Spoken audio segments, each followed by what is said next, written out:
지금 장난합니까? 그 많은 보안 직원들 중에 이걸 막을 사람이 한 명도 없다고요? 회장의 호통이 터지자 청담 저택의 만찬장은 순식간에 얼어붙었습니다. 칠순을 축하하던 식탁 위로 회사 서버가 뚫렸다는 긴급 보고가 올라왔습니다.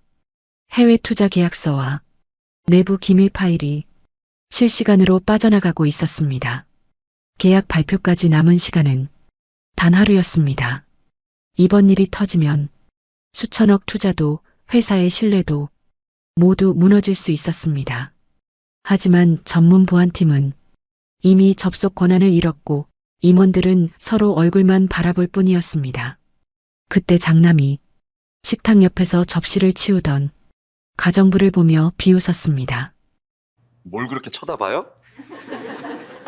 가정부 주제에 해킹을 막는다고요?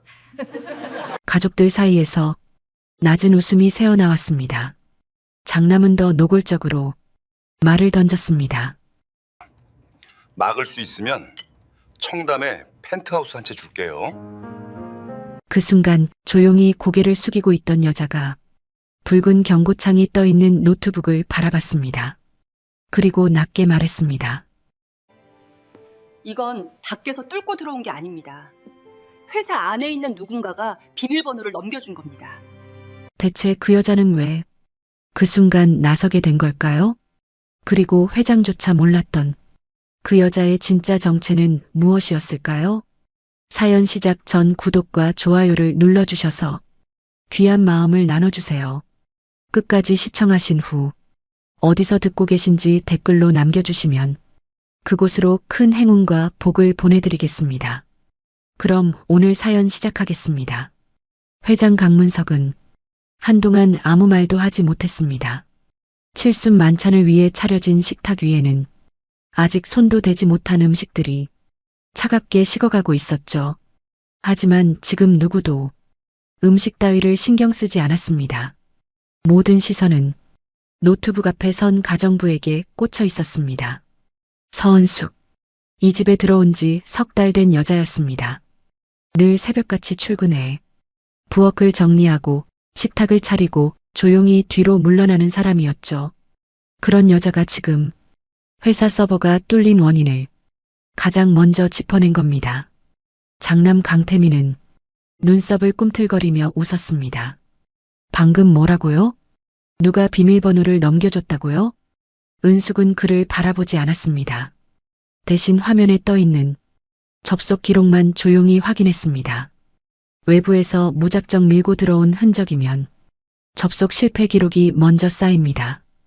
은숙의 목소리는 낮았지만 이상할 만큼 또렷했습니다. 그런데 이건 처음부터 문이 열린 것처럼 들어왔어요. 그 말에 몇몇 사람들의 얼굴이 조금씩 굳어졌습니다. 회장은 천천히 몸을 앞으로 기울였습니다. 쉽게 말해보세요. 지금 무슨 뜻입니까? 은숙은 고개를 들었습니다.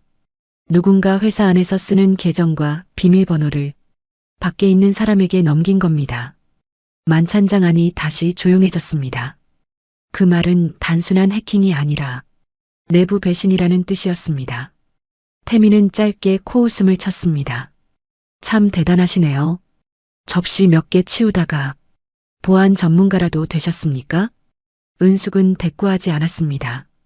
그저 회장 쪽을 보며 한 걸음 물러섰습니다.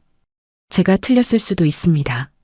하지만 지금은 확인할 시간이 없습니다. 그때 비서실장 한재호가 떨리는 손으로 휴대폰을 들고 말했습니다. 회장님, 본사 쪽에서 다시 연락 왔습니다. 기밀 파일 전송률이 60%를 넘었다고 합니다. 회장의 얼굴이 딱딱하게 굳었습니다. 남은 시간은요? 7분도 안 남았습니다. 누군가 숨을 들이켰습니다. 계약 발표 하루 전날 밤 해외 투자사에 넘길 최종 자료와 내부원가 자료가 함께 빠져나가고 있었습니다. 이대로라면 계약은 깨지는 정도가 아니었습니다. 경쟁사의 회사의 속사를 통째로 넘기는 꼴이었죠. 강문석 회장은 식탁을 짚은 손에 힘을 주었습니다. 태민아, 내가 책임자입니다. 지금 당장 막아야 합니다. 태민의 입술이 바짝 말랐습니다. 그는 급히 휴대폰을 들고 어딘가로 전화를 걸었습니다. 야, 아직도 못 막았어? 뭐라도 해봐. 내가 지금 아버지 앞에 있다고. 전화기 너머에서는 다급한 목소리만 새어나왔습니다. 하지만 해결책은 없었습니다. 관리자 권한은 이미 잠겨 있었고 외부 보안업체는 접속 승인 절차 때문에 바로 들어오지 못하고 있었습니다.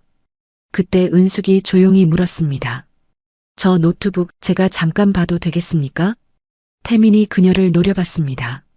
지금 농담하세요? 은숙은 시선을 피하지 않았습니다. 막을 수 있다고 한 적은 없습니다.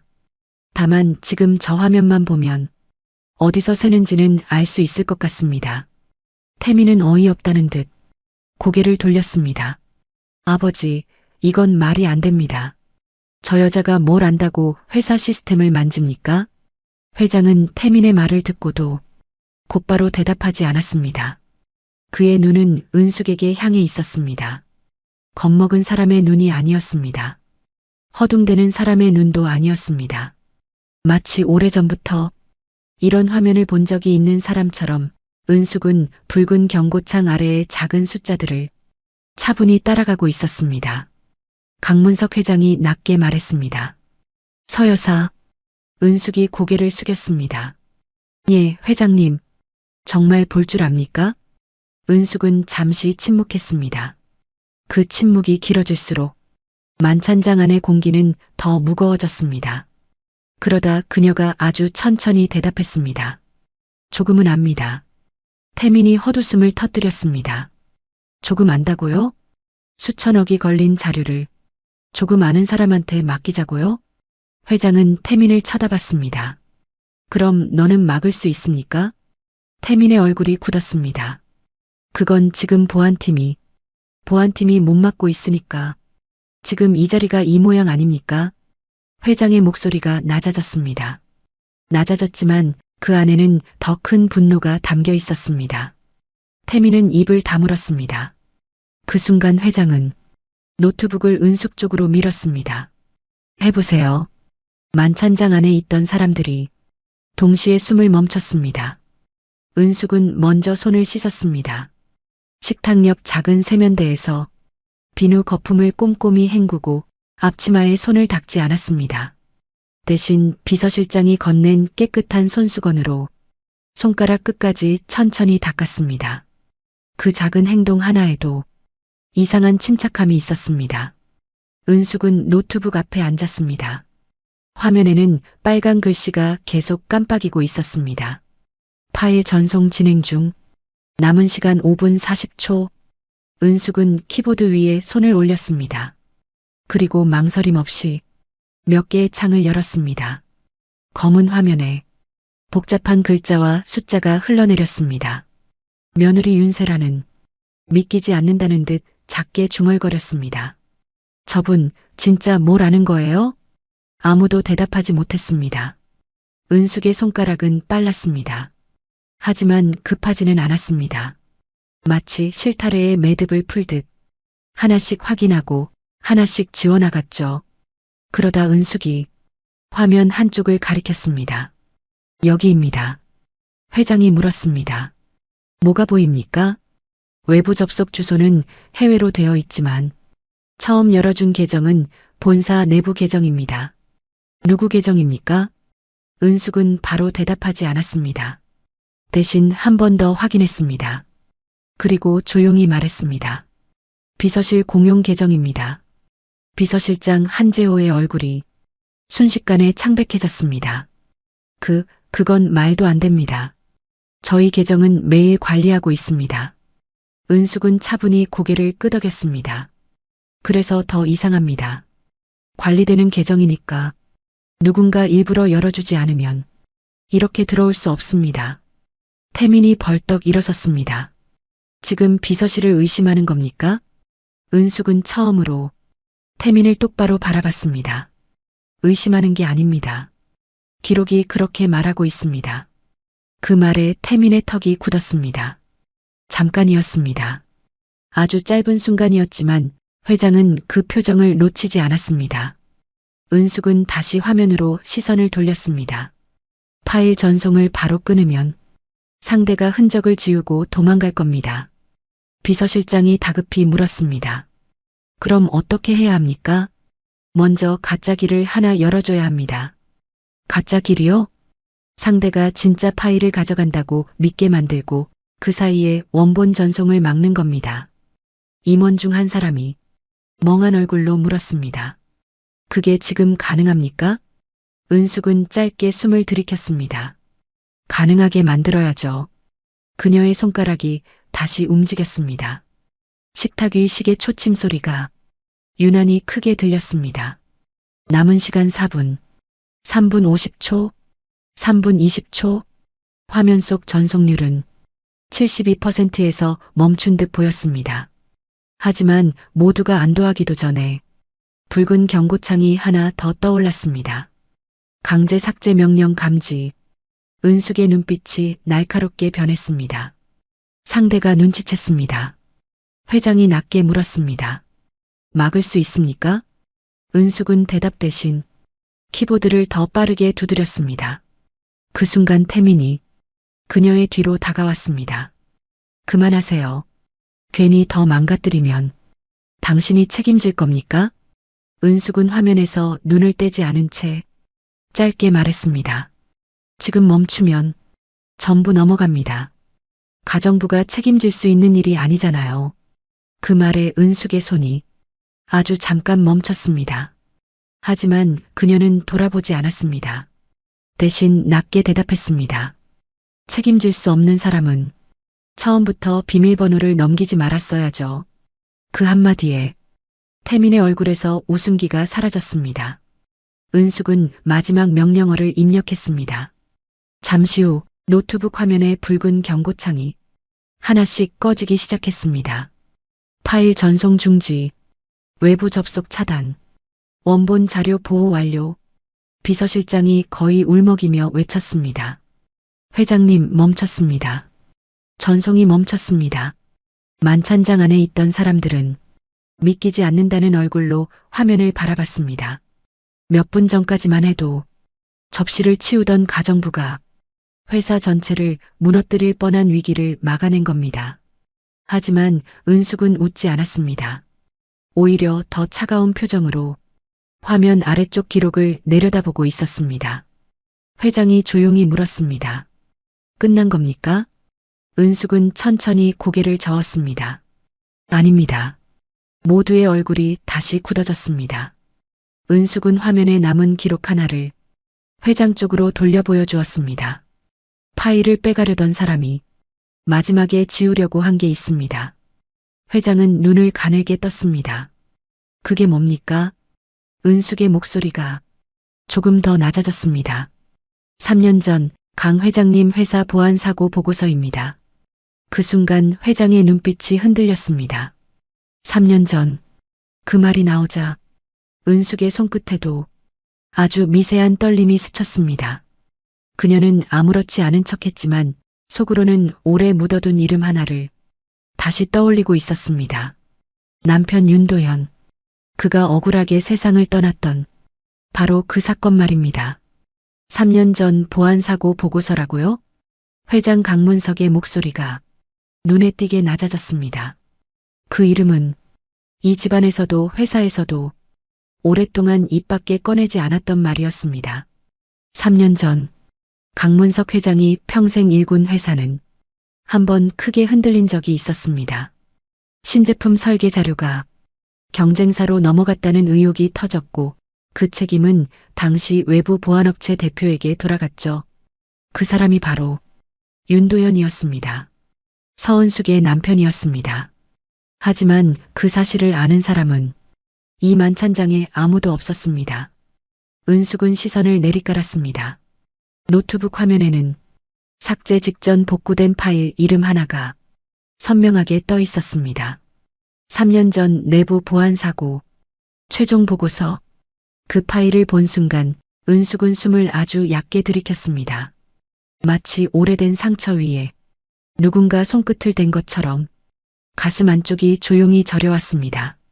하지만 지금 울 때가 아니었습니다. 그녀는 손을 멈추지 않았습니다. 회장이 물었습니다. 그 보고서가 왜 지금 여기서 나옵니까?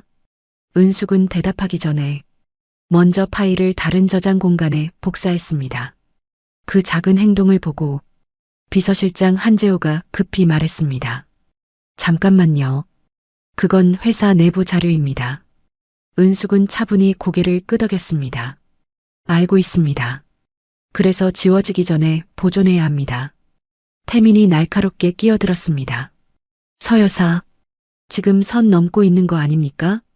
은숙은 키보드에서 손을 떼지 않았습니다. 방금 전까지는 막아달라면서요. 태민의 입술이 굳었습니다. 은숙은 그제야 천천히 고개를 돌렸습니다. 이제는 제가 뭘 볼까봐 걱정되시는 겁니까? 그 말에 만찬장 안공기가 한 번 더 차갑게 가라앉았습니다. 태민은 곧바로 웃었습니다. 하지만 그 웃음은 아까처럼 여유롭지 않았습니다. 제가 왜 걱정을 합니까? 회사 자료는 아무나 보면 안 되니까 그러는 거죠. 회장은 태민을 바라봤습니다. 아들의 말투가 조금 전과 달라졌다는 걸 그도 느끼고 있었습니다. 처음엔 분명 가정부를 비웃고 있었습니다. 그런데 지금은 은숙이 보고 있는 파일을 어떻게든 막으려 하고 있었죠. 회장은 낮게 말했습니다. 서 여사, 계속하세요. 아버지, 태민이 급히 불렀습니다. 하지만 회장은 손을 들어 그의 말을 막았습니다. 지금 이 회사를 살린 사람이 누구인지 잊지 마세요. 태민은 이를 악물었습니다. 그 사이 은숙은 복구된 보고서를 열었습니다.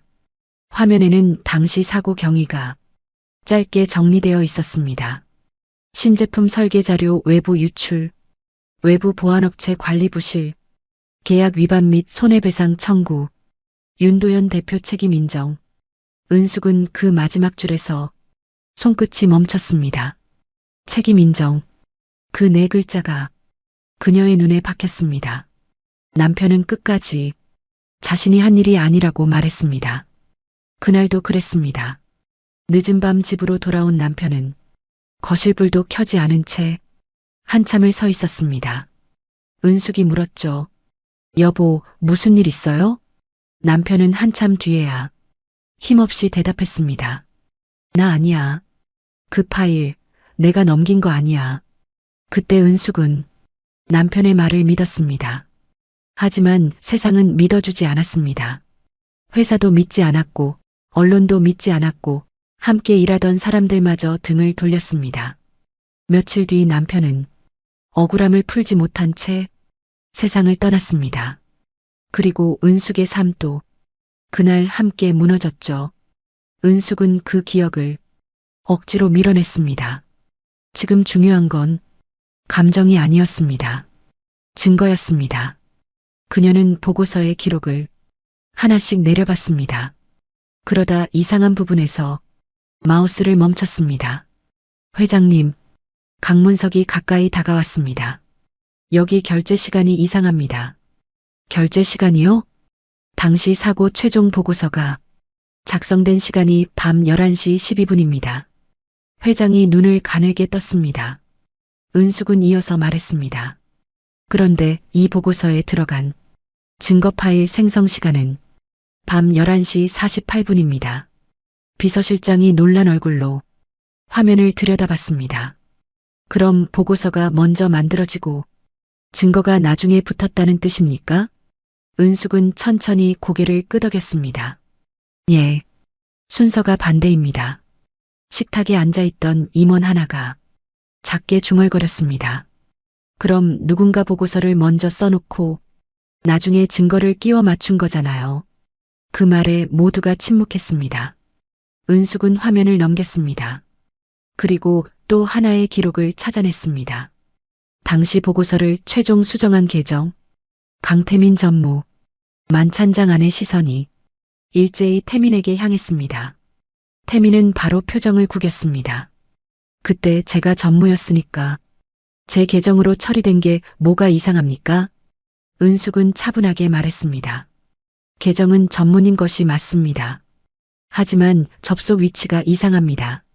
뭐가 이상하다는 겁니까? 그날 전무님은 해외 출장 중이셨다고 기록돼 있습니다. 태민의 눈썹이 꿈틀거렸습니다. 은숙은 화면을 확대했습니다. 그런데 이 수정 기록은 본사 전무실 컴퓨터에서 찍혔습니다. 회장의 얼굴이 서서히 굳어졌습니다. 태민아, 태민은 억울하다는 듯 두 손을 펼쳤습니다. 아버지, 말이 안 됩니다. 계정이 도용됐을 수도 있잖습니까? 그럼 왜 그때는 도용됐다고 말하지 않았습니까? 그때는 몰랐으니까요. 태민은 재빨리 대답했습니다. 하지만 너무 빨랐습니다. 마치 준비해둔 말처럼 숨도 쉬지 않고 튀어나왔죠. 은숙은 그 대답을 들으며 조용히 화면을 더 내려갔습니다. 그리고 또 다른 흔적을 발견했습니다. 3년 전 보고서와 오늘 해킹에 사용된 내부 계정이 같은 복구 서버를 거쳤다는 기록이었습니다. 겉으로는 다른 사건처럼 보였지만 둘은 같은 통로를 사용하고 있었습니다. 은숙은 천천히 말했다. 오늘 자료를 빼가려던 사람이 3년 전 보고서도 건드렸습니다. 회장은 한 걸음 물러섰습니다. 그 말의 무게를 온몸으로 받아내는 듯 했습니다. 그러니까 오늘 일과 3년 전 일이 연결돼 있다는 겁니까? 그럴 가능성이 큽니다. 은숙은 일부러 단정하지 않았습니다. 아직 마지막 증거가 필요했기 때문입니다. 그때 태민이 갑자기 노트북 쪽으로 다가왔습니다. 그만합시다. 그의 목소리는 조금 전보다 거칠었습니다. 해킹은 막았잖아요. 이제 나머지는 본사 감사팀에 넘기면 됩니다. 은숙은 노트북을 닫지 않았습니다. 감사팀에 넘기기 전에 원본 기록을 보존해야 합니다. 당신이 뭔데 원본 기록을 보존합니까? 태민의 목소리가 높아졌습니다. 가정부면 가정부 일이나 하세요. 회사 일에 더 끼어들지 말고. 그 말에 회장이 천천히 자리에서 일어났습니다. 태민아, 짧은 한마디였지만 만찬장 전체가 조용해졌습니다. 회장은 아들을 향해 분명하게 말했습니다. 오늘 이 자리에서 그 사람을 다시 가정부라고 낮춰 부르지 마라. 태민의 얼굴이 붉어졌습니다. 아버지, 이 회사 임원들이 못한 일을 서 여사가 해냈습니다. 회장의 목소리는 차분했지만 단단했습니다. 그러니 지금부터는 그에 맞게 대하십시오. 은숙은 잠시 회장을 바라봤습니다. 뜻밖의 말이었습니다. 하지만 그녀의 마음이 풀린 것은 아니었습니다. 3년 전에도 강문석 회장은 회사의 최고 결정권자였습니다. 그때 남편의 억울함을 끝까지 들여다보지 않은 사람도 결국 이 회장이었죠. 은숙은 다시 화면으로 시선을 돌렸습니다. 그때였습니다.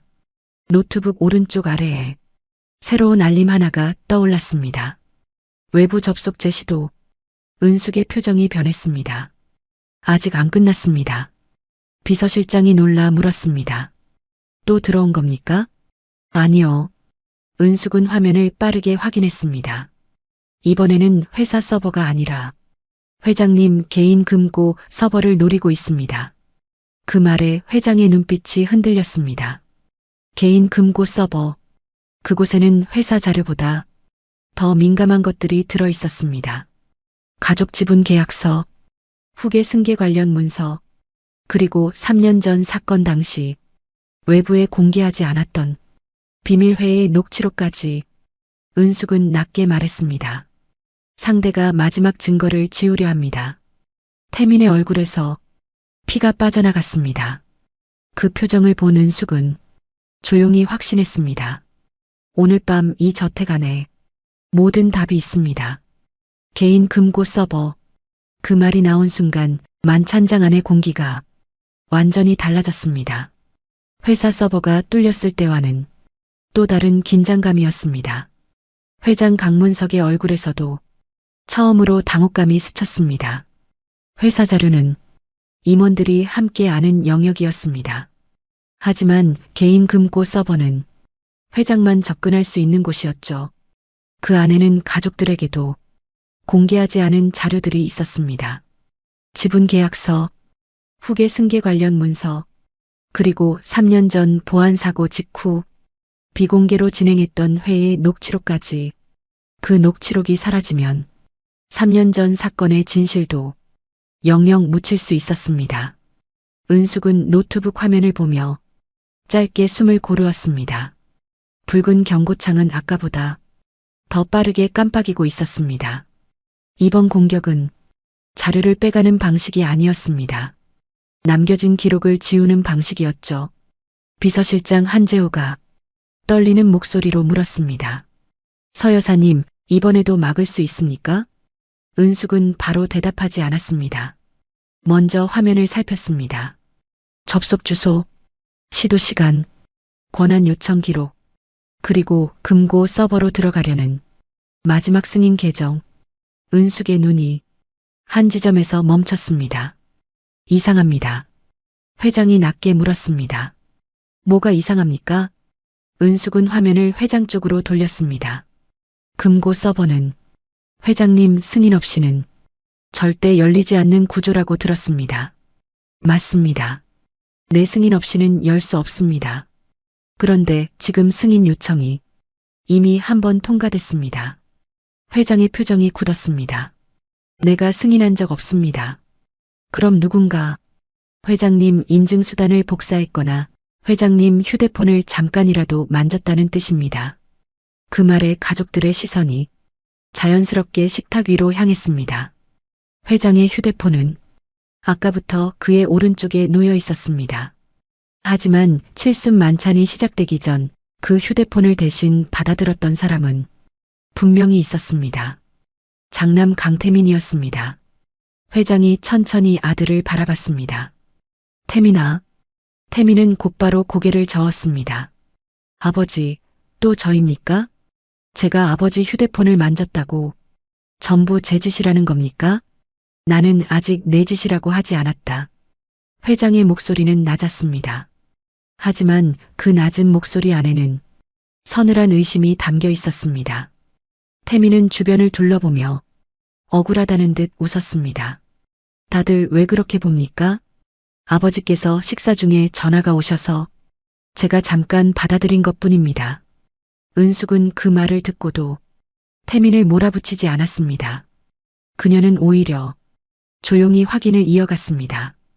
회장님, 혹시 오늘 만찬 전에 휴대폰 인증 알림이 온 적 있습니까? 회장은 기억을 더듬었습니다. 있었습니다. 해외 투자사 쪽 확인 문자라고 해서 태민이가 처리해도 된다고 했죠. 태민이 급히 끼어들었습니다. 그건 제가 아니라 비서실에서 확인한 겁니다. 비서실장 한재호가 놀라 고개를 들었습니다. 저는 그런 인증을 처리한 적 없습니다. 순간 태민의 얼굴이 아주 잠깐 굳었습니다. 은숙은 그 표정을 보았습니다. 하지만 아직 말하지 않았습니다. 지금은 감정으로 몰아갈 때가 아니었습니다. 확실한 기록이 필요했습니다. 은숙은 금고 서버의 인증 기록을 복사했습니다. 그러고는 회장의 휴대폰을 직접 확인해도 되는지 물었습니다. 회장님, 휴대폰을 잠시 봐도 되겠습니까? 회장은 아무 말 없이 휴대폰을 건넸습니다. 태민이 바로 나섰습니다. 아버지, 안 됩니다. 개인정보가 얼마나 많은데 저 사람에게 그걸 맡깁니까? 회장은 아들을 바라보았습니다. 방금 이 회사를 살린 사람입니다. 그래도 휴대폰은 다릅니다. 지금 금고 서버가 뚫리게 생겼습니다. 태민은 더 말하지 못했습니다. 은숙은 휴대폰을 받아들고 최근 인증 알림을 확인했습니다. 그리고 몇 초 뒤 그녀의 손이 멈췄습니다. 여기 있습니다. 회장이 가까이 다가왔습니다. 은숙은 화면을 보여주었습니다. 해외 투자사 확인 문자가 아니라 개인 금고 서버 임시 인증 요청이었습니다. 문자 제목만 받고 투자사 확인처럼 보이게 만든 것이었죠. 회장의 얼굴이 서서히 굳어졌습니다. 이걸 누가 눌렀습니까? 은숙은 대답 대신 휴대폰 사용 기록을 열었습니다. 인증이 눌린 시간, 오늘 저녁 7시 42분. 그 시각 회장은 손님들과 인사를 나누고 있었고 휴대폰은 장남 태민이 들고 있었습니다. 태민은 입술을 깨물었습니다. 아버지, 제가 실수로 누른 겁니다. 그게 그렇게 큰일인 줄 몰랐습니다. 몰랐다고? 회장의 눈빛이 흔들렸습니다. 내가 회사 임원인데 금고 서버 인증 문자를 몰라봤다는 말이냐?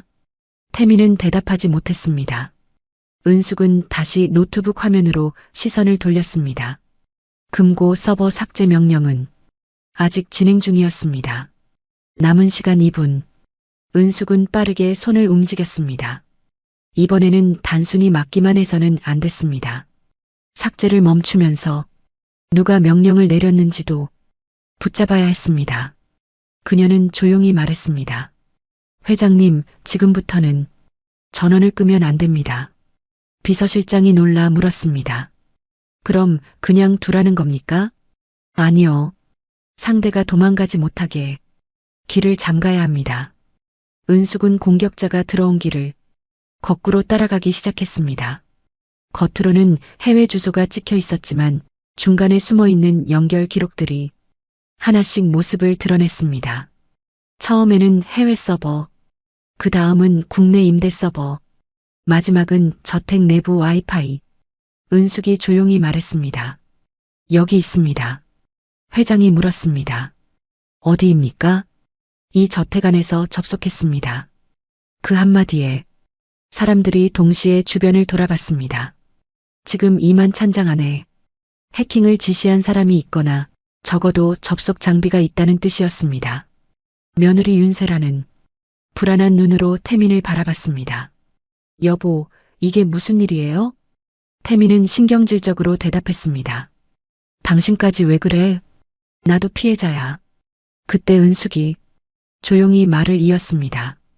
접속 장비 이름이 난닉스입니다.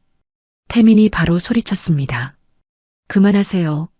그 외침에 모두가 태민을 바라봤습니다. 그는 너무 급했습니다. 너무 크게 반응했습니다. 회장의 표정이 더 차갑게 굳었습니다. 은숙은 태민을 보지 않고 화면에 뜬 장비 이름을 읽었습니다. KT-MIM-PRIVATE. 그 이름이 흘러나오자 비서실장이 작게 숨을 삼켰습니다.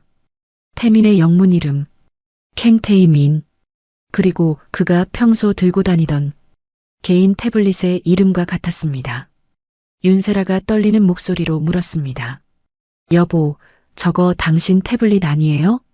태민은 곧바로 부정했습니다. 아니야. 누가 이름을 똑같이 만든 거겠지. 은숙은 조용히 고개를 저었습니다. 장비 이름은 바꿀 수 있습니다. 하지만 장비 고유 번호는 못 속입니다. 그녀는 화면을 확대했습니다. 저택 내부 와이파이에 연결된 장비 목록. 그 중 하나가 방금 전까지 금고 서버에 접근하고 있었습니다. 장비 고유 번호, 그리고 등록된 사용자, 강태민. 더 이상 우연이라고 하기에는 너무 또렷한 기록이었습니다. 회장은 한동안 아무 말도 하지 않았습니다. 그 침묵이 오히려 태민을 더 불안하게 만들었습니다. 태민은 갑자기 자리에서 일어나 식탁 아래 가방을 집어들었습니다. 저는 더 못 참겠습니다. 아버지께서 저를 이렇게 의심하시면 저도 여기 있을 이유가 없습니다. 그가 문 쪽으로 걸어가려는 순간 은숙이 낮게 말했습니다. 나가시면 더 곤란해집니다. 태민이 돌아봤습니다. 뭐라고요? 은숙은 화면에서 눈을 떼지 않았습니다. 지금 태민 전무님 태블릿에서 마지막 삭제 명령이 실행되고 있습니다. 회장이 소리쳤습니다. 재호야, 문 막아. 비서실장 한재호와 경호 직원 2명이 문 앞을 막아섰습니다. 태민은 얼굴을 일그러뜨렸습니다. 이게 뭐 하는 짓입니까? 아버지, 진짜 저 사람 말만 믿고 아들을 범인 취급하실 겁니까? 회장은 천천히 일어섰습니다. 내가 믿는 건 사람이 아니다. 그는 노트북 화면을 가리켰습니다. 기록이다. 태민의 눈동자가 흔들렸습니다. 은숙은 마지막으로 삭제 명령을 붙잡았습니다. 그리고 가짜 저장 공간으로 돌려 상대가 삭제했다고 믿게 만들었습니다. 동시에 원본 녹취록은 별도 저장 장치에 복사했습니다. 노트북 화면에 푸른 글씨가 떠올랐습니다. 삭제 방어 완료. 원본 복구 완료. 비서실장이 떨리는 목소리로 말했습니다. 회장님, 금고 서버도 막았습니다. 하지만 이번에는 아무도 안도의 숨을 쉬지 못했습니다. 왜냐하면 진짜 문제는 이제부터였기 때문입니다. 은숙은 복구된 녹취록 목록을 확인했습니다. 그 안에는 3년 전 보안사고 다음날 열린 비공개 회의 파일이 있었습니다. 파일명은 짧았습니다. 윤도현 처리 방안. 그 이름이 화면에 뜨자 은숙의 얼굴에서 피가 빠져나갔습니다. 회장도 그 이름을 보고 놀란 듯 눈을 크게 떴습니다. 윤도현. 은숙은 아무 말도 하지 않았습니다. 그저 손끝을 꾹 쥐었습니다. 태민은 그 순간 처음으로 은숙을 똑바로 보았습니다. 그리고 낮게 말했습니다. 당신 누구야? 만찬장 안의 시선이 다시 은숙에게 꽂혔습니다. 은숙은 천천히 고개를 들었습니다. 그녀의 눈은 조금 전까지의 가정부 눈빛이 아니었습니다. 오래 참아온 사람의 눈이었습니다. 끝까지 진실을 묻고 싶어 석 달 동안 이 집에서 고개를 숙이고 살아온 사람의 눈이었죠. 회장이 조심스럽게 물었습니다. 서 여사, 윤도현 대표를 아십니까? 은숙은 잠시 침묵했습니다. 그리고 아주 천천히 대답했습니다. 제 남편입니다. 그 한마디에 만찬장은 다시 얼어붙었습니다. 태민의 얼굴은 순식간에 굳어졌고 회장은 믿기지 않는다는 듯 은숙을 바라보았습니다. 은숙은 낮은 목소리로 말을 이었습니다.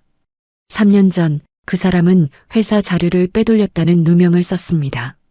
그녀는 화면 속 녹취록을 바라봤습니다. 그리고 그 누명을 벗지 못한 채 세상을 떠났습니다. 회장은 아무 말도 하지 못했습니다. 은숙은 더 이상 고개를 숙이지 않았습니다. 저는 오늘 이 집에 펜트하우스를 받으러 온 게 아닙니다. 그녀의 목소리는 조용했지만 흔들리지 않았습니다. 제 남편을 죽음으로 몰고 간 사람이 누군지 확인하러 온 겁니다. 그 순간 복구된 녹취록이 자동 재생 준비 화면으로 바뀌었습니다. 파일 길이 46분. 참석자 명단에는 강태민 전무의 이름이 가장 위에 적혀 있었습니다. 제 남편입니다. 서은숙의 그 한마디가 만찬장 안에 길게 내려앉았습니다. 방금 전까지 그녀를 가정부라고 비웃던 사람들은 아무 말도 하지 못했습니다. 회장 강문석도 마찬가지였습니다. 윤도현. 그 이름은 그에게도 결코 가벼운 이름이 아니었습니다. 3년 전 보안사고가 터졌을 때 회사 안팎은 지옥 같았습니다. 신제품 설계 자료가 경쟁사에 넘어갔다는 소문이 퍼졌고 주가는 며칠 만에 무너졌습니다. 투자자들은 등을 돌렸고 임원들은 책임자를 찾아야 한다며 매일같이 회장을 압박했죠. 그때 가장 먼저 지목된 사람이 외부 보안업체 대표 윤도현이었습니다. 회장은 그를 직접 만난 적이 있었습니다. 말수가 많지는 않았지만 자기 일에 대한 자부심이 분명한 사람이었습니다. 저는 안 했습니다, 회장님. 누군가 제 계정을 이용했습니다. 그는 끝까지 그렇게 말했습니다. 하지만 당시 회장은 그 말을 믿지 못했습니다. 정확히는 믿을 여유가 없었습니다. 회사 전체가 무너질 것 같았고 언론은 매일 책임자를 요구했습니다. 그래서 보고서에 적힌 대로 윤도현을 잘라냈습니다. 그 결정을 내린 뒤에도 강문석은 오래 불편했습니다. 하지만 시간이 지나며 그 불편함을 묻어두었습니다. 회사를 지키기 위한 선택이었다고 그렇게 스스로를 설득했죠. 그런데 지금 그의 칠순 만찬장에서 윤도현의 아내가 가정부 옷을 입고 눈앞에 서 있었습니다. 회장은 어렵게 입을 열었습니다. 서 여사, 아니, 윤 대표 부인. 은숙은 고개를 저었습니다. 그렇게 부르지 않으셔도 됩니다. 저는 이 집에서 일한 사람이고 방금 전까지도 그렇게 불렸으니까요. 그 말에는 원망보다 더 깊은 피로가 담겨 있었습니다. 강문석은 입술을 굳게 다물었습니다. 태민은 그 틈을 놓치지 않았습니다. 아버지, 이제 알겠네요. 그가 억지로 웃으며 말했습니다. 저 여자는 처음부터 우리 집에 목적을 가지고 들어온 겁니다. 며느리 윤세라가 불안한 눈으로 태민을 바라봤습니다. 여보, 지금 그 말이 중요한 게 아니잖아요. 중요하지. 태민은 세라에게도 나를 세웠습니다. 우리 집에 숨어 들어와서 회사 자료를 몰래 뒤지고 있었잖아. 은숙은 태민을 바라봤습니다. 몰래 뒤진 게 아닙니다. 오늘 밤 태민 전무님이 스스로 문을 열어주셨죠. 태민의 얼굴이 굳었습니다. 말 조심하세요. 말은 제가 아니라 기록이 하고 있습니다. 은숙은 노트북 화면을 다시 모두에게 보이도록 돌렸습니다. 복구된 녹취록 파일, 윤도현 처리 방안, 참석자 명단 맨 위에는 강태민 전무의 이름이 있었습니다. 그리고 그 아래에는 당시 전략기획실장, 법무팀장, 홍보팀장의 이름도 적혀 있었습니다. 회장은 비서실장 한재호에게 말했습니다. 재호야, 지금 이 파일을 본사감사 서버에 바로 복사해. 한재호는 곧바로 고개를 숙였습니다. 예, 회장님. 태민이 소리쳤습니다. 안 됩니다. 그 외침은 너무 컸습니다. 만찬장에 있던 사람들 모두가 그를 바라봤습니다. 태민은 뒤늦게 목소리를 낮췄습니다. 아버지, 그 파일이 진짜인지 확인도 안 됐습니다. 저 여자가 뭘 심어놨는지 어떻게 압니까? 은숙은 조용히 대답했습니다. 원하시면 지금 틀어보면 됩니다. 태민의 눈동자가 흔들렸습니다. 그 짧은 흔들림만으로도 회장은 많은 것을 느꼈습니다. 강문석은 천천히 자리에 앉았습니다. 틀어보세요. 아버지. 강태민. 회장이 아들의 이름을 분명히 불렀습니다. 이번에는 아들이 아니라 회사 임원을 부르는 목소리였습니다. 앉아. 태민은 이를 악물었습니다. 하지만 경호 직원들이 문 앞을 막고 있었고 비서실장은 이미 녹취 파일을 외부 저장 장치에 복사하고 있었습니다. 더는 도망칠 곳이 없었습니다. 은숙은 마우스에 손을 올렸습니다.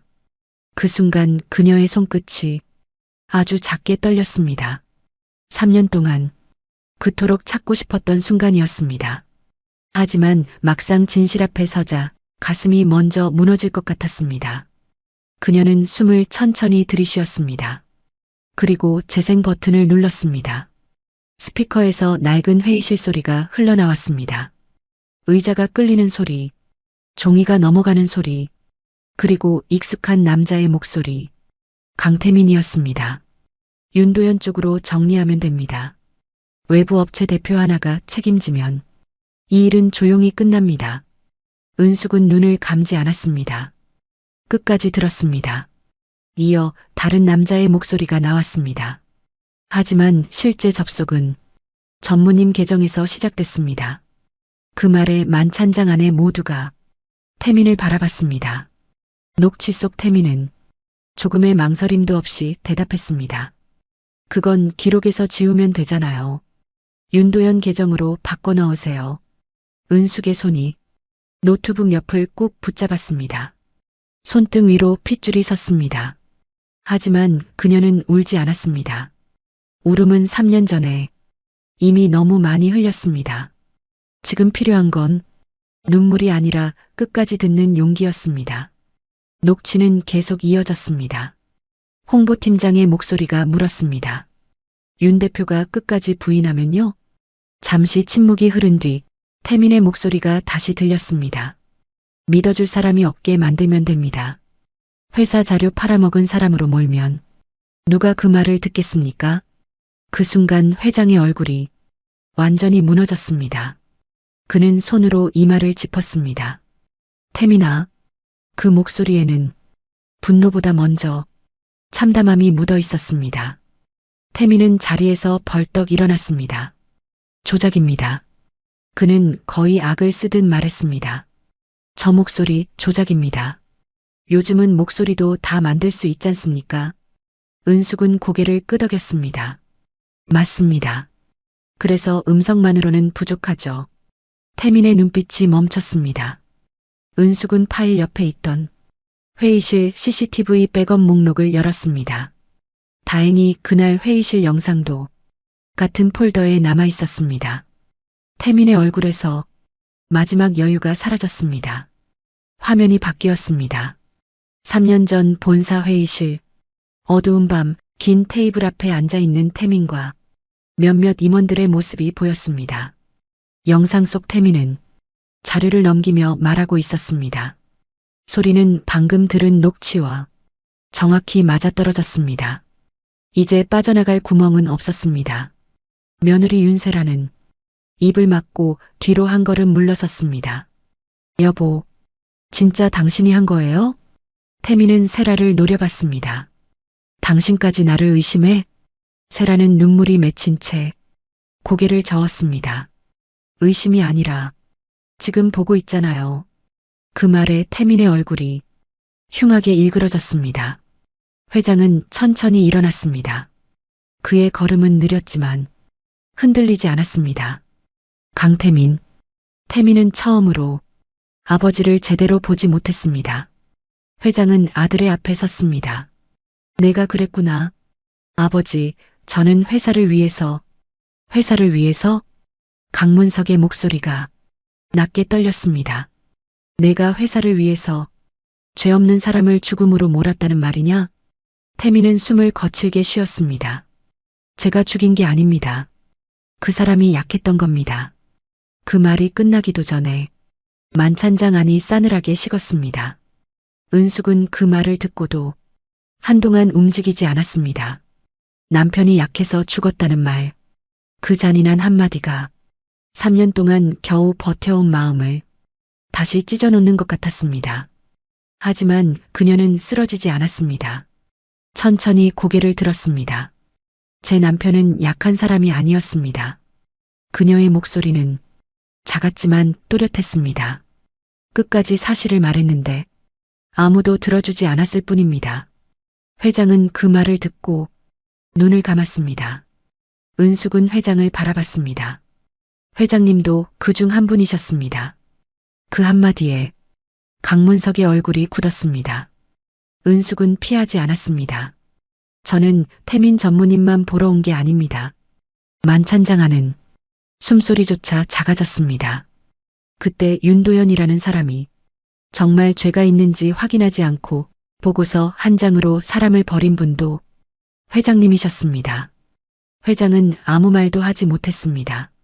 그 침묵이 대답보다 더 무거웠습니다. 비서실장 한재호가 조심스럽게 말했습니다.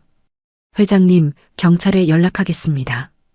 회장은 한동안 눈을 감고 있다가 천천히 고개를 끄덕였습니다. 연락해. 태민은 급히 소리쳤습니다.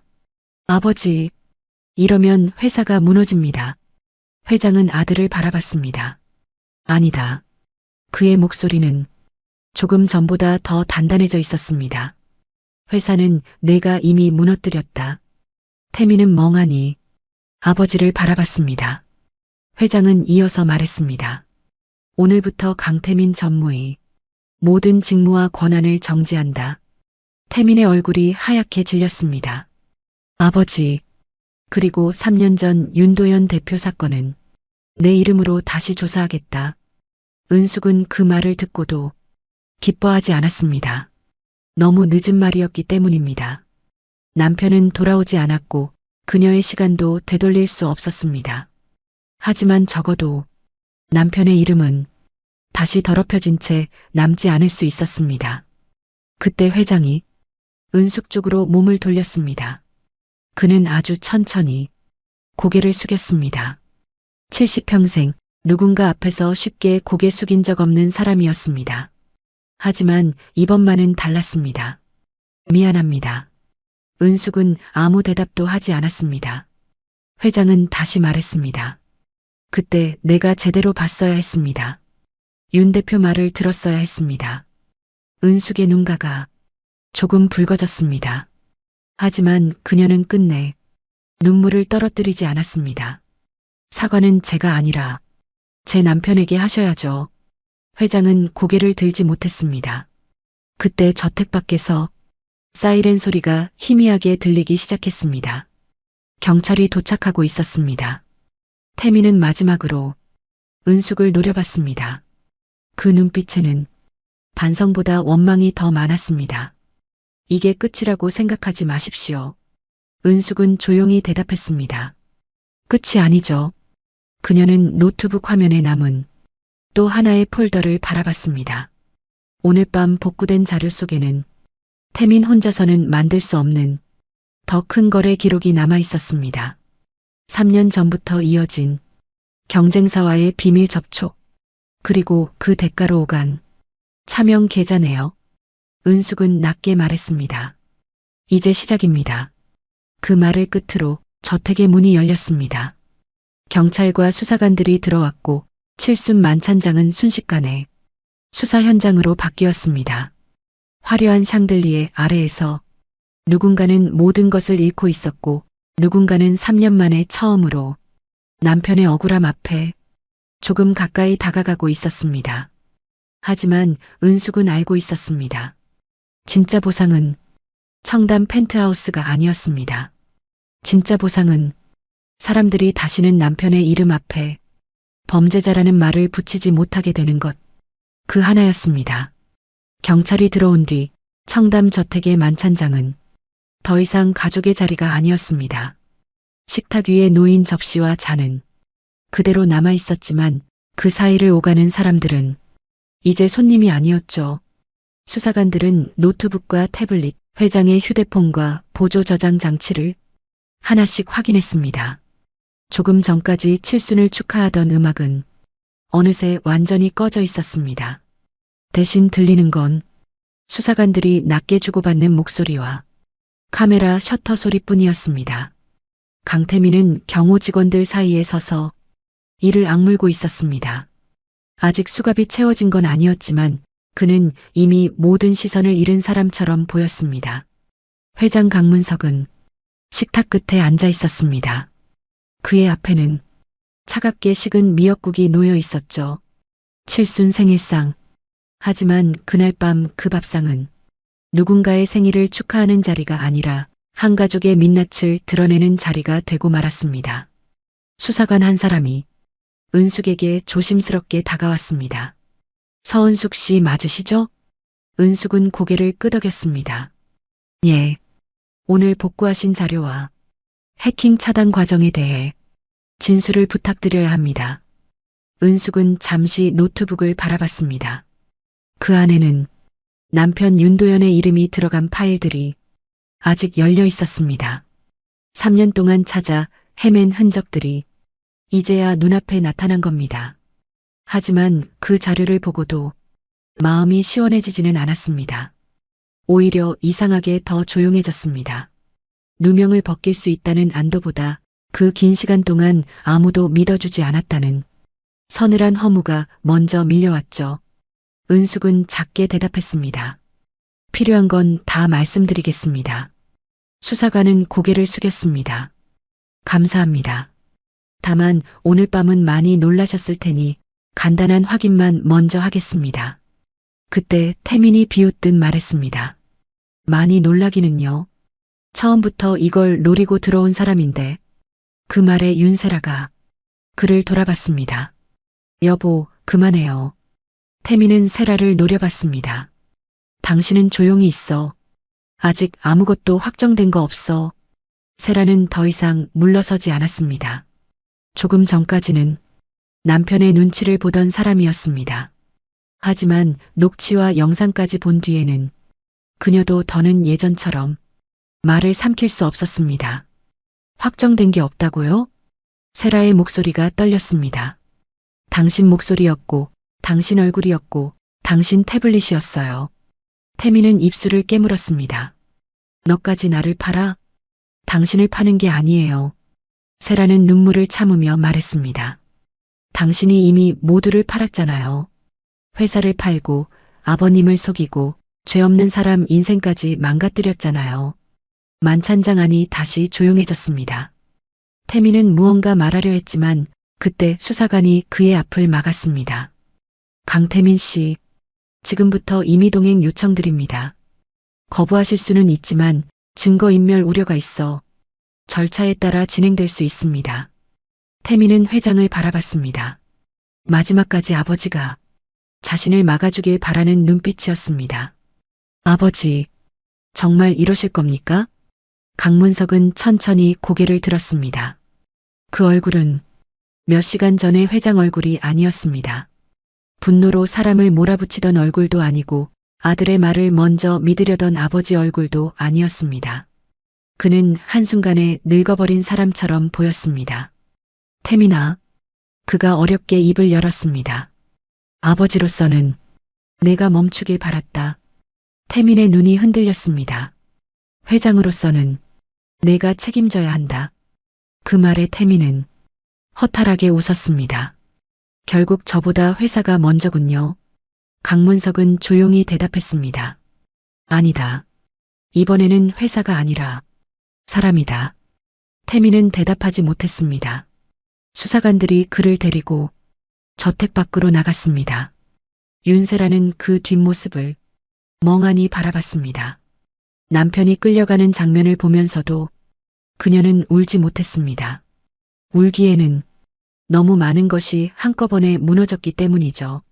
저택 문이 닫히자 회장은 천천히 자리에서 일어났습니다. 그는 은숙 쪽으로 다가왔습니다. 은숙은 한 걸음 물러서지 않았습니다. 둘 사이에는 3년이라는 시간이 서 있었습니다. 그리고 그 시간 안에는 윤도현이라는 이름이 있었습니다. 회장은 낮게 말했습니다. 서 여사. 은숙은 조용히 그를 바라봤습니다. 아까 태민이가 말한 펜트하우스는 제가 약속하겠습니다.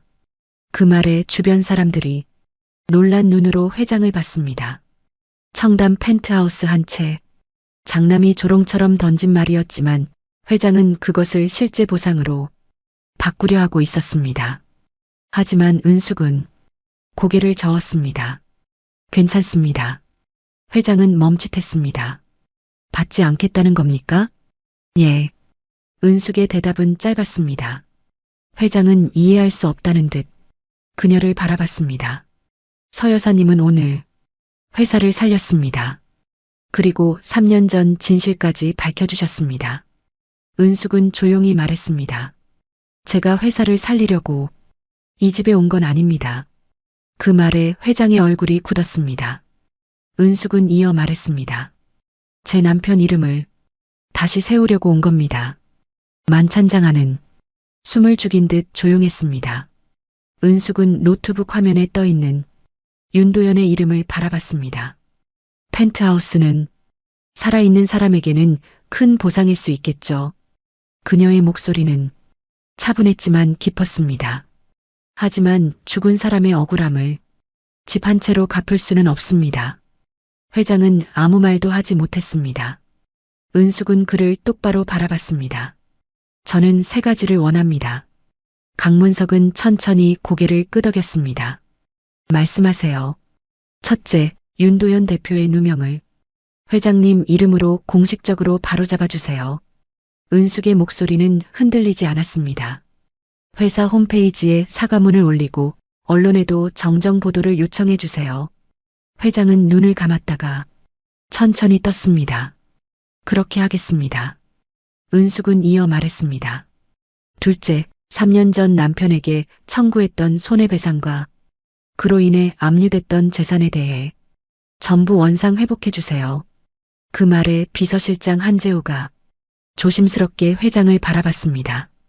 회장은 망설이지 않았습니다. 법무팀을 통해 즉시 처리하겠습니다. 은숙은 마지막으로 가장 오래 참아온 말을 꺼냈습니다. 셋째, 그녀는 잠시 숨을 골랐습니다. 제 남편이 만든 보안기술과 그 회사의 이름을 다시 돌려주세요. 회장은 눈썹을 좁혔습니다. 회사 이름을요? 예. 은숙은 노트북 옆에 놓인 남편의 오래된 USB를 꺼냈습니다. 그 안에는 윤도현이 생전에 개발하던 보안 프로그램의 원본 설계가 남아 있었습니다. 3년 전 사건 이후 그 기술은 사라졌고 회사 이름은 부도와 함께 지워졌습니다. 은숙은 그것만은 끝까지 포기하지 못했습니다. 남편은 그 기술을 회사 몇 곳에 팔려고 만든 게 아니었습니다. 그녀의 눈빛이 조금 더 깊어졌습니다. 작은 회사들도 큰 공격에서 스스로를 지킬 수 있게 하려고 만든 거였습니다. 회장은 처음 듣는 이야기였습니다. 그는 윤도현을 외부업체 대표 정도로만 기억하고 있었습니다. 하지만 은숙이 말하는 남편은 그보다 훨씬 더 넓은 꿈을 가진 사람이었습니다. 서 여사님, 회장이 조심스럽게 물었습니다. 그럼 그 기술을 다시 세상에 내놓고 싶으신 겁니까? 은숙은 고개를 끄덕였습니다. 예. 혼자 하실 수 있겠습니까? 은숙은 잠시 침묵했습니다. 그 질문에는 현실적인 무게가 있었습니다. 3년 동안 그녀는 가정부 일로 생계를 이어왔습니다.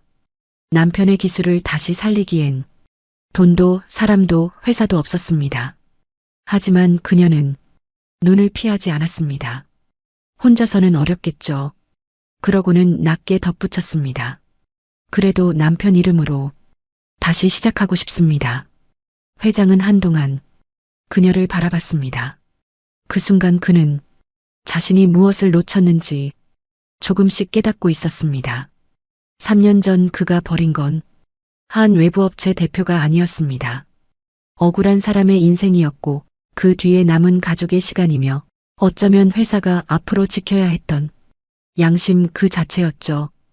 회장은 천천히 말했습니다. 청담 펜트하우스는 태민이가 조롱으로 던진 말이었습니다. 은숙은 대답하지 않았습니다. 하지만 저는 그 말이 조롱으로 끝나게 두고 싶지 않습니다. 회장은 비서실장을 불렀습니다. 재호야. 예, 회장님. 청담 펜트하우스는 서 여사님 명의로 이전 준비해. 은숙이 바로 말했습니다. 회장님, 저는 받지 않겠다고 말씀드렸습니다. 강문석은 고개를 끄덕였습니다. 알고 있습니다. 그는 은숙을 바라봤습니다. 그러니 개인 보상으로 드리는 게 아닙니다. 은숙의 눈빛이 흔들렸습니다. 회장은 이어 말했습니다. 윤도현 대표의 이름으로 보안연구소를 다시 여는 공간으로 쓰십시오. 만찬장 안 사람들이 놀란 듯 서로를 바라봤습니다. 청담 펜트하우스. 그곳을 집이 아니라 보안연구소의 시작점으로 쓰라는 말이었습니다. 회장은 낮은 목소리로 말했습니다. 운영 자금도 제가 책임지겠습니다. 은숙은 아무 말도 하지 못했습니다. 그 제안은 단순한 부동산 보상이 아니었습니다. 남편의 이름을 다시 세상에 세우겠다는 가장 현실적인 약속이었습니다. 하지만 은숙은 쉽게 받아들일 수 없었습니다.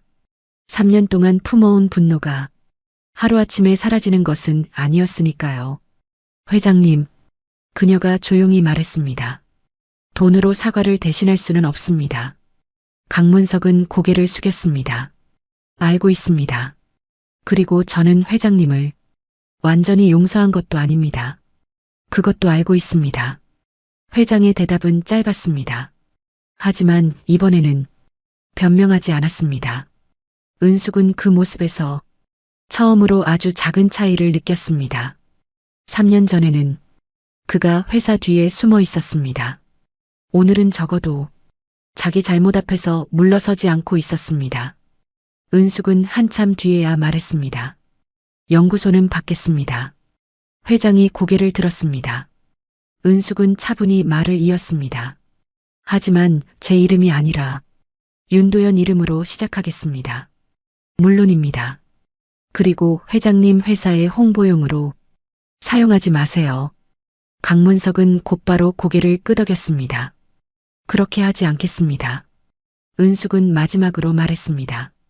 저는 그곳에서 3년 전 남편이 만들다 멈춘 일을 다시 이어가겠습니다. 그 말을 마친 뒤에야 은숙은 처음으로 작게 숨을 내쉬었습니다. 긴 밤이었습니다. 하지만 아직 끝난 건 아니었습니다. 경찰은 자료를 가져갔고 태민은 조사를 받게 될 것입니다. 언론은 곧 이 일을 알게 될 것이고 강문석 회장은 자기 이름으로 세상 앞에 사과해야 했습니다. 은숙 역시 다시 상처를 꺼내야 했습니다. 남편의 억울함을 밝히려면 그날의 고통을 다시 한번 말해야 했으니까요. 하지만 이번에는 혼자가 아니었습니다. 적어도 기록이 있었고 증거가 있었고 남편의 이름을 다시 부를 수 있는 자리가 생겼습니다. 그날 밤 은숙은 저택을 떠나기 전 부엌으로 돌아갔습니다. 아직 치우지 못한 접시들이 개수대 옆에 쌓여 있었습니다. 습관처럼 장갑을 끼려던 그녀의 손을 윤세라가 조심스럽게 붙잡았습니다. 하지 마세요. 은숙은 세라를 바라봤습니다. 세라는 눈시울이 붉어진 채 고개를 숙였습니다. 제가 할게요. 은숙은 잠시 그녀를 바라보다가 천천히 장갑을 내려놓았습니다. 그 작은 행동이 이상하게 낯설었습니다. 누군가 처음으로 그녀에게 그 일을 하지 않아도 된다고 말해준 순간이었죠. 세라는 떨리는 목소리로 말했습니다. 저도 몰랐다고 해서 아무 책임이 없는 건 아니겠죠. 은숙은 조용히 대답했습니다. 모른다는 말이 항상 죄는 아닙니다. 세라가 고개를 들었습니다. 은숙은 담담히 말을 이었습니다. 하지만 알고 난 뒤에도 외면하면 그때는 책임이 됩니다. 세라는 그 말을 듣고 눈물을 떨어뜨렸습니다. 은숙은 더 말하지 않았습니다. 그녀는 앞치마 끈을 풀어 의자 위에 곱게 올려두었습니다. 석 달 동안 입었던 가정부의 앞치마였습니다. 처음 이 집에 들어올 때는 진실을 찾기 위한 위장이었습니다. 하지만 이제는 그 앞치마를 내려놓을 시간이었습니다. 저택 밖으로 나오자 새벽 공기가 차갑게 얼굴을 스쳤습니다. 멀리 동이 트기 전에 하늘은 아직 어두웠습니다. 은숙은 잠시 멈춰서서 주머니 속 USB를 꺼냈습니다.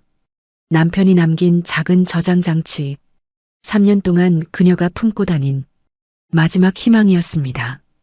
그녀는 그것을 손바닥에 올려놓고 조용히 중얼거렸습니다. 여보, 목소리는 작았지만 처음으로 조금 편안했습니다. 이제 당신 이름으로 다시 시작해 볼게요. 그 말 끝에 은숙은 천천히 걸음을 옮겼습니다.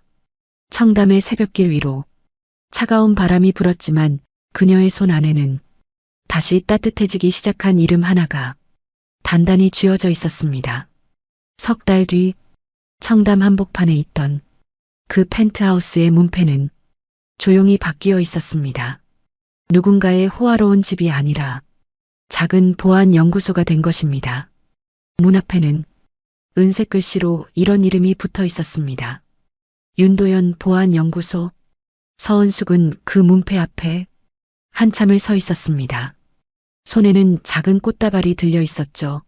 남편이 좋아하던 하얀 국화와 푸른 잎이 섞인 꽃이었습니다. 그녀는 꽃다발을 문 앞 작은 탁자에 올려두고 천천히 안으로 들어갔습니다. 예전 같았으면 그 넓은 공간이 너무 낯설고 부담스러웠을 겁니다. 하지만 지금 그곳은 화려한 장식보다 컴퓨터 책상과 서버 장비, 작은 회의 테이블로 채워져 있었습니다. 벽 한쪽에는 남편 윤도현의 오래된 사진이 걸려 있었습니다. 사진 속 남편은 환하게 웃고 있었습니다. 은숙은 그 사진 앞에서 잠시 걸음을 멈췄습니다. 여보, 여기까지 왔어요. 목소리는 아주 작았습니다. 하지만 이제는 3년 전처럼 무너지지 않았습니다. 그 사이 많은 일이 있었습니다. 강태민은 구속 수사를 받았고 3년 전 자료 유출 사건과 오늘 밤 해킹 사건의 공모 혐의를 함께 조사받게 되었습니다. 그가 경쟁사와 주고받은 차명 계좌 내역도 드러났고 회장 개인 금고 서버를 지우려던 정황 역시 수사 기록에 남았습니다. 법원 판결이 끝나기까지는 아직 시간이 필요했습니다. 하지만 세상은 이미 윤도현의 이름을 다르게 부르기 시작했습니다. 범죄자가 아니라 누명을 쓴 보안 전문가, 그리고 끝까지 진실을 말했던 사람. 강문석 회장은 약속을 지켰습니다. 회사 홈페이지 첫 화면에 공식 사과문을 올렸고 언론 앞에 직접 섰습니다. 그는 카메라 앞에서 고개를 숙였습니다. 3년 전 윤도현 대표에게 씌워진 책임은 회사의 잘못된 조사와 일부 임원의 조작으로 만들어진 것이었다고 분명히 밝혔습니다. 그리고 윤도현 대표와 유가족에게 돌이킬 수 없는 상처를 남겼다며 공개적으로 사과했습니다. 그 장면을 보던 날 은숙은 텔레비전을 끄지 못했습니다. 기뻐서가 아니었습니다. 너무 늦었기 때문입니다. 남편이 살아있을 때 들었어야 할 말이었고 남편이 무너져가던 그 밤에 누군가 해줬어야 할 말이었죠. 하지만 늦었다고 해서 아무 의미가 없는 건 아니었습니다. 그 사과 이후 윤도현을 욕하던 기사들은 하나둘 정정되었습니다. 오래된 댓글들도 조금씩 바뀌었습니다. 누군가는 미안하다고 썼고 누군가는 이제야 알았다고 썼습니다. 그 말들이 죽은 사람을 되살릴 수는 없었습니다. 하지만 적어도 남편의 이름 앞에 붙어있던 더러운 말들은 조금씩 지워지고 있었습니다. 은숙은 그것만으로도 숨을 쉴 수 있었습니다. 연구소 첫 회의가 있던 날 회의실에는 사람이 많지 않았습니다. 젊은 보안개발자 3명, 법률자문을 맡은 변호사 1명, 그리고 강문석 회장이 보낸 재정 담당 직원 1명. 하지만 은숙은 그 작은 시작이 좋았습니다. 너무 화려하지 않아도 됐습니다. 남편이 처음 회사를 만들 때도 큰 사무실에서 시작한 건 아니었으니까요. 젊은 개발자 중 1명이 조심스럽게 물었습니다. 대표님, 이 프로그램 이름은 그대로 두실 건가요? 대표님, 그 말이 낯설어서 은숙은 잠시 웃었습니다. 3달 전만 해도 그녀는 이 집 저 집을 오가며 식탁을 차리던 사람이었습니다. 누군가는 이름도 제대로 부르지 않았고 누군가는 앞에서 대놓고 무시했습니다. 그런데 이제 사람들은 그녀를 대표님이라고 부르고 있었습니다. 은숙은 남편의 설계 파일을 바라봤습니다. 프로그램 이름은 아직 남편이 임시로 붙여둔 상태였습니다. 작은 방패. 그 이름을 본 은숙은 오래전 남편의 말을 떠올렸습니다. 큰 회사들은 어떻게든 버텨. 문제는 작은 회사들이야. 한번 뚫리면 다시 일어서기도 전에 문을 닫아야 하거든. 남편은 그렇게 말하곤 했습니다. 나는 그런 사람들한테 작은 방패 하나 만들어주고 싶어. 은숙은 천천히 고개를 끄덕였습니다. 이름은 그대로 갈게요. 개발자가 미소를 지었습니다. 좋습니다. 의미가 분명하네요. 은숙은 회의실 사람들을 둘러보며 말했습니다. 우리가 만드는 건 비싼 회사만 쓰는 보안 프로그램이 아니었으면 합니다. 모두가 그녀를 바라봤습니다. 작은 식당, 동네 병원, 가족끼리 운영하는 작은 회사도 자기 자료를 지킬 수 있게 만드는 것. 은숙의 목소리는 차분하지만 따뜻했습니다. 그게 제 남편이 하려던 일이었습니다. 저는 그 일을 이어가고 싶습니다. 회의실은 조용했습니다. 하지만 그 침묵은 불편한 침묵이 아니었습니다. 각자가 그 말의 의미를 마음속에 받아들이는 시간이었죠. 그날 오후 강문석 회장이 연구소를 찾아왔습니다. 그는 혼자였습니다. 비서도 경호 직원도 없이 검은 정장 차림으로 조용히 들어왔습니다. 은숙은 그를 회의실에서 맞이했습니다.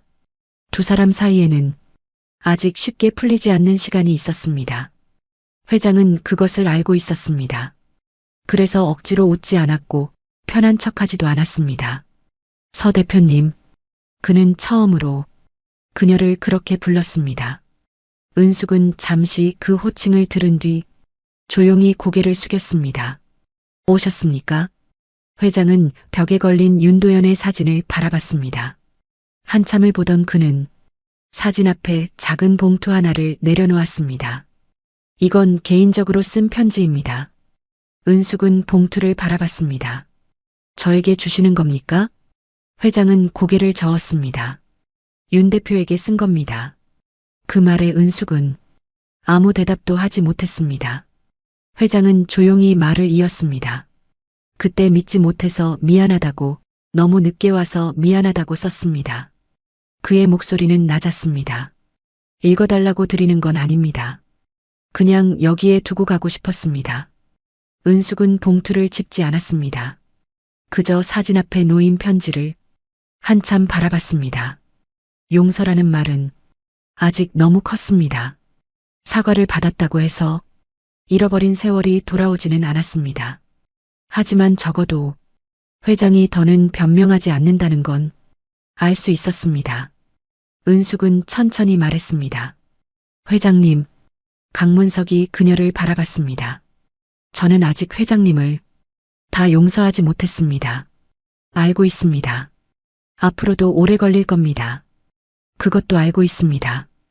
은숙은 잠시 침묵했습니다. 그리고 사진 속 남편을 바라보며 조용히 덧붙였습니다. 그래도 오늘 편지는 거기 두고 가셔도 됩니다. 그 말에 회장의 눈가가 조금 붉어졌습니다. 그는 깊이 고개를 숙였습니다. 고맙습니다. 은숙은 대답하지 않았습니다. 고맙다는 말이 어울리는 일은 아니라고 생각했기 때문입니다. 다만 더 이상 그를 미워하는 데에만 남은 인생을 쓰고 싶지는 않았습니다. 저녁 무렵 은숙은 연구소 창가에 섰습니다. 청담의 불빛이 하나둘 켜지고 있었습니다. 석 달 전 그 밤도 저 불빛들 사이에서 시작됐습니다. 가정부 주제에 해킹을 막느냐는 조롱, 청담 펜트하우스를 주겠다는 빈말, 그리고 남편의 이름이 적힌 오래된 파일 하나, 그 모든 일이 오늘 이 자리까지 이어졌습니다. 그때 사무실 문이 열리고 윤세라가 조심스럽게 들어왔습니다. 그녀는 예전보다 훨씬 수수한 옷차림이었습니다. 화려한 장신구도 없었고 목소리도 낮아져 있었습니다. 서 대표님, 은숙은 돌아봤습니다. 세라 씨, 세라는 두 손으로 작은 상자를 내밀었습니다. 이건 그날 저택 부엌에 남아있던 대표님 앞치마입니다. 은숙은 상자를 바라봤습니다. 그 안에는 깨끗하게 세탁된 남색 앞치마가 곱게 접혀 있었습니다. 세라는 눈을 내리깔았습니다. 버릴 수가 없었습니다. 그날 이후로 계속 생각났어요. 은숙은 아무 말 없이 상자를 받았습니다. 세라는 조심스럽게 말했습니다. 저도 그 집에서 많은 걸 당연하게 여겼습니다. 그녀의 목소리가 조금 떨렸습니다. 누가 밥을 차리고 누가 그릇을 치우고 누가 뒤에서 조용히 버티는지 제대로 본 적이 없었어요. 은숙은 세라를 바라봤습니다. 세라는 고개를 숙였습니다. 죄송합니다. 은숙은 잠시 침묵했습니다. 그리고 부드럽게 말했습니다. 세라 씨가 제 남편에게 누명을 씌운 건 아니죠. 세라의 눈에 눈물이 고였습니다. 그래도 외면했습니다. 그 집에서 벌어지는 일들을 너무 많이 모른 척했어요. 은숙은 상자 속 앞치마를 가만히 쓰다듬었습니다. 그걸 알게 됐다면 이제부터 다르게 살면 됩니다. 세라는 고개를 끄덕였습니다. 저도 증언하겠습니다. 은숙이 그녀를 바라봤습니다. 세라는 떨리지만 분명하게 말했습니다. 제가 본 것, 들은 것, 태민 씨가 숨기려 했던 것들 전부 말하겠습니다. 은숙은 천천히 숨을 내쉬었습니다. 그 증언은 앞으로의 재판에서 중요할 수 있었습니다. 하지만 그보다 더 중요한 건 세라가 더는 침묵하지 않겠다고 스스로 선택했다는 점이었습니다. 쉽지 않을 겁니다. 은숙이 말했습니다. 세라는 작게 웃었습니다. 알아요. 그래도 하시겠습니까? 예. 세라는 눈물을 닦고 말했습니다. 이번에는 모른 척하지 않겠습니다. 은숙은 고개를 끄덕였습니다. 그날 밤 연구소 직원들이 모두 돌아간 뒤 은숙은 혼자 불을 하나만 켜두고 앉았습니다. 책상 위에는 남편의 USB, 오래된 앞치마, 그리고 연구소 사업 계획서가 나란히 놓여 있었습니다. 처음에는 복수만 생각했습니다. 누가 남편을 그렇게 만들었는지, 누가 거짓 증거를 만들었는지, 누가 그 이름을 더럽혔는지 반드시 찾아내고 싶었습니다. 그 마음이 없었다면 은숙은 이 집에 들어오지도 못했을 것입니다. 하지만 진실이 드러난 뒤 그녀는 알게 되었습니다. 복수만으로는 남은 삶을 채울 수 없다는 것을요. 남편이 원했던 건 누군가를 무너뜨리는 일이 아니었습니다. 억울한 사람이 다시는 생기지 않도록 기록을 지키고 작은 사람들의 자료를 지켜주는 일이었죠. 은숙은 사업계획서 첫 장에 천천히 한 줄을 적었습니다. 기술은 사람을 지키기 위해 존재해야 한다. 그 문장을 적는 순간 이상하게 마음이 조금 가벼워졌습니다. 그때 휴대폰이 울렸습니다. 발신자는 강문석 회장이었습니다. 은숙은 잠시 망설이다가 전화를 받았습니다. 예, 회장님. 전화기 너머 회장의 목소리는 조심스러웠습니다. 서 대표님, 늦은 시간에 죄송합니다. 말씀하세요. 내일 이사회가 있습니다. 은숙은 말없이 들었습니다. 저는 대표이사 자리에서 물러나겠다고 밝힐 생각입니다. 은숙의 눈빛이 조금 흔들렸습니다. 회장님, 회사를 지킨다는 핑계로 사람을 보지 못했습니다. 회장의 목소리는 낮고 무거웠습니다. 그 책임을 피하지 않겠습니다. 은숙은 쉽게 대답하지 못했습니다. 그가 물러난다고 해서 모든 것이 해결되지는 않습니다. 하지만 적어도 책임이라는 말이 처음으로 빈말처럼 들리지는 않았습니다. 회장은 잠시 침묵하다가 말을 이었습니다. 그리고 윤도현 연구소와의 지원 계약은 내가 물러나도 유지되도록 이사회 의결로 남겨두겠습니다. 그건 서 대표님이 원하지 않으면 언제든 끊어도 됩니다. 그의 목소리는 담담했습니다. 다만 윤 대표가 만들려던 일을 중간에 흔들리게 하고 싶지 않습니다. 은숙은 창밖을 바라봤습니다. 밤하늘은 어두웠지만 건물 유리창마다 작은 불빛들이 조용히 반짝이고 있었습니다. 그녀는 천천히 대답했습니다. 그 약속은 지켜주세요. 반드시 지키겠습니다. 전화를 끊은 뒤 은숙은 한동안 그대로 앉아 있었습니다. 그리고 책상 위의 앞치마를 상자 안에 다시 넣었습니다. 그 앞치마는 부끄러운 물건이 아니었습니다. 그녀가 버텨온 시간의 증거였습니다. 누군가의 집에서 낮은 자리에 서 있었지만 그 낮은 자리에서도 진실을 놓지 않았다는 증거였죠. 은숙은 상자를 연구소 책장 가장 아래 칸에 두었습니다. 눈에 잘 띄지는 않지만 언제든 꺼내볼 수 있는 곳이었습니다. 다음 날 아침 윤도현 보안연구소의 첫 교육이 시작됐습니다. 대상은 작은 상가에서 일하는 자영업자들이었습니다. 식당 사장, 학원 원장, 작은 병원 직원, 동네 공방 주인. 그들은 어려운 보안 용어 앞에서 처음엔 조금 긴장한 얼굴이었습니다. 은숙은 강의실 앞에 섰습니다. 예전처럼 누군가의 뒤에 조용히 서 있는 사람이 아니었습니다. 이제 그녀는 자신의 이름으로 말하고 있었습니다. 해킹이라는 말이 멀게 느껴지실 수 있습니다. 사람들이 그녀를 바라봤습니다. 은숙은 부드럽게 웃었습니다. 하지만 어렵게 생각하지 않으셔도 됩니다. 중요한 건 내가게의 열쇠를 아무에게나 넘기지 않는 거예요. 몇몇 사람들이 고개를 끄덕였습니다. 은숙은 일부러 어려운 단어를 쓰지 않았습니다. 그날 밤 저택에서 자신이 했던 말처럼요. 밖에서 뚫고 들어온 게 아니라 안에 있는 누군가가 비밀번호를 넘긴 것. 사람들이 이해할 수 있어야 자기 것을 지킬 수 있습니다. 그것이 남편이 원했던 보안이었습니다. 강의가 끝난 뒤 한 노인이 다가와 말했습니다. 대표님, 나 같은 사람도 배울 수 있겠어요? 은숙은 웃으며 대답했습니다. 그럼요.